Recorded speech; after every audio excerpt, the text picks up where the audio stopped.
चलती है। केंद्र सरकार में मंत्री और लोक जनशक्ति पार्टी रामविलास के राष्ट्रीय अध्यक्ष के रूप में चिराग अब राज्य की राजनीति में पूरी तरह सक्रिय होने जा रहे हैं।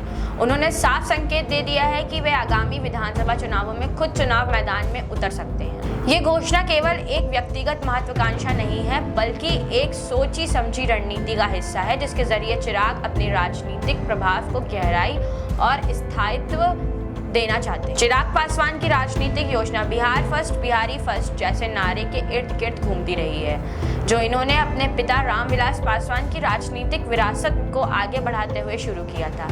इस नारे में एक व्यापक सोच छिपी है कि बिहार की राजनीति में केवल जाति समीकरणों के ऊपर उठकर विकास, प्रतिनिधित्व और आत्मसम्मान की राजनीति हो। ये नारा सिर्फ चुनावी भाषण का हिस्सा नहीं है, बल्कि चिराग ने इसे पार्टी के घोषणा पत्र और कार्यक्रमों का आधार बनाया है। अब जबकि विधानसभा चुनाव करीब हैं, वह इसी सोच के साथ मैदान में उतरने की तैयारी कर रहे हैं। एलजेपी रामविलास की एक बैठक में बकायदा प्रस्ताव पारित किया गया है कि चिराग पासवान को विधानसभा चुनाव में उतरना चाहिए। पार्टी कार्यकर्ताओं और पदाधिकारियों में इस बात को लेकर उत्साह भी है कि उनके नेता अब सीधे बिहार की सत्ता में हिस्सेदारी के लिए अग्रसर हो रहे हैं। इस प्रस्ताव के पारित होते ही सियासी गलियारों में ये चर्चा गर्म हो गई कि चिराग किस सीट में से चुनाव लड़ेंगे। खास बात यह है कि उन्होंने संकेत दिया है कि वह किसी आरक्षित सीट से नहीं, बल्कि सामान्य सीट से लड़ने का मन बना चुके। इस निर्णय के पीछे एक साफ रणनीतिक सोच है। चिराग पासवान अब सिर्फ दलित या पिछड़े वर्गों के नेता के रूप में नहीं, बल्कि एक सर्वसमावेशी नेता के रूप में उभरना चाहते हैं। सामान्य सीट से चुनाव लड़ने का मतलब ये है कि वह हर वर्ग, हर जाति, हर समुदाय के समर्थन के दावेदार हैं।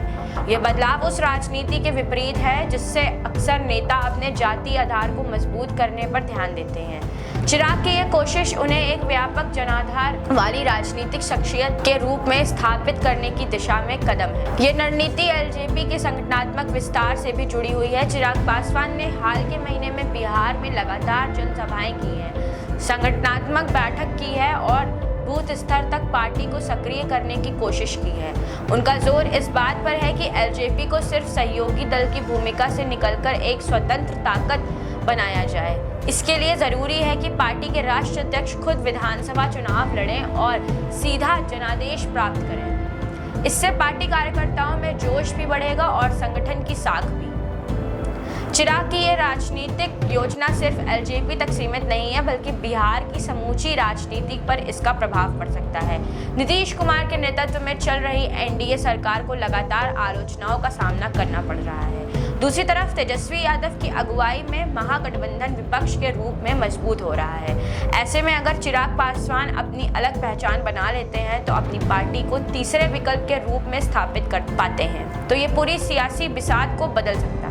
यही कारण है कि चिराग न केवल सामान्य सीट से चुनाव लड़ने की योजना बना रहे हैं, बल्कि वे बिहार के युवाओं, महिलाओं और शहरी मतदाताओं को भी विशेष रूप से ध्यान में रखकर अपनी रणनीति बना रहे हैं। उनका मानना है कि पारंपरिक जातिगत ध्रुवीकरण से अलग हटकर अगर विकास और रोजगार जैसे मुद्दों को केंद्र में रखा जाए तो एक नई राजनीति की शुरुआत संभव है।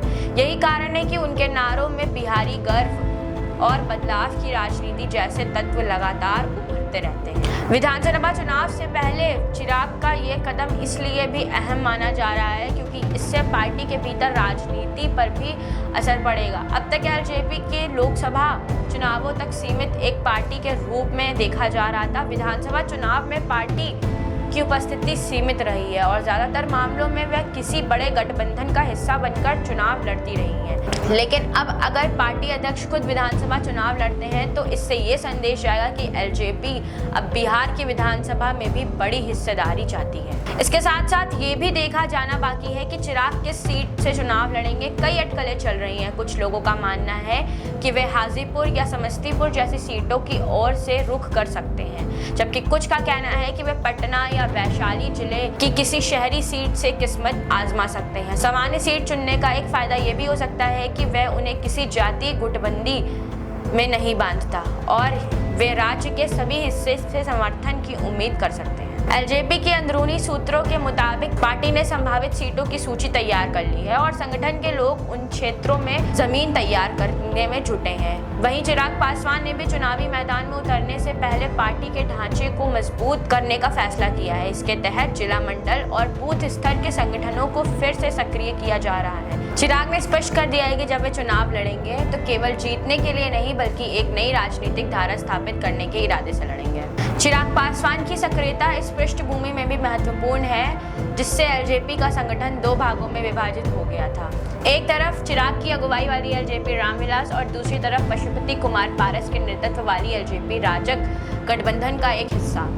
ऐसे में विधानसभा चुनाव चिराग के लिए न केवल जनादेश का बल्कि राजनीतिक वैधता का भी प्रश्न है। अगर वह जीतते हैं तो इससे उनके नेतृत्व में स्थायित्व मिलेगा और उनके विरोधियों में राजनीति कमजोर हो सकती है। आगामी चुनावों में एलजेपी की रणनीति को लेकर भी कई संकेत मिल रहे हैं। ये तय माना जा रहा है कि पार्टी अपने घोषणा पत्र में बिहार के विकास, बेरोजगारी, शिक्षा, स्वास्थ्य और पलायन जैसे मुद्दों को प्रमुखता से उठाएगी। साथ ही चिराग ने यह भी इशारा किया है कि युवा नेतृत्व को बढ़ावा देंगे और ऐसे चेहरे को टिकट देंगे जिनकी छवि साफ सुथरी हो और जो जमीन से जुड़े हों। इस दृष्टिकोण से देखा जाए तो यह एलजेपी के भीतर भी एक सांस्कृतिक परिवर्तन का संकेत है। बिहार की राजनीति में जहां जाति समीकरण, वंशवाद और गठबंधन की गणित हावी हो रही है, वहीं चिराग पासवान की ये योजना एक नया मॉडल पेश करने की कोशिश में है। ये देखना दिलचस्प होगा कि क्या जनता इस बदलाव को स्वीकार करती है और क्या चिराग अपने मिशन को सफलतापूर्वक अंजाम दे पाते हैं। लेकिन ये स्पष्ट है कि अब वे सिर्फ बयानबाजी नहीं कर रहे हैं बल्कि खुद मैदान में उतरने के लिए तैयार हैं और ये किसी भी नेता के लिए सबसे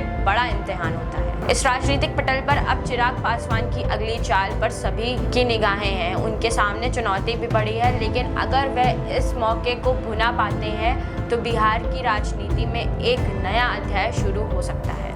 आपकी क्या राय है ये हमें कमेंट बॉक्स में ज़रूर बताएं और ऐसी और खबरों के लिए देखते रहें द पेज 19।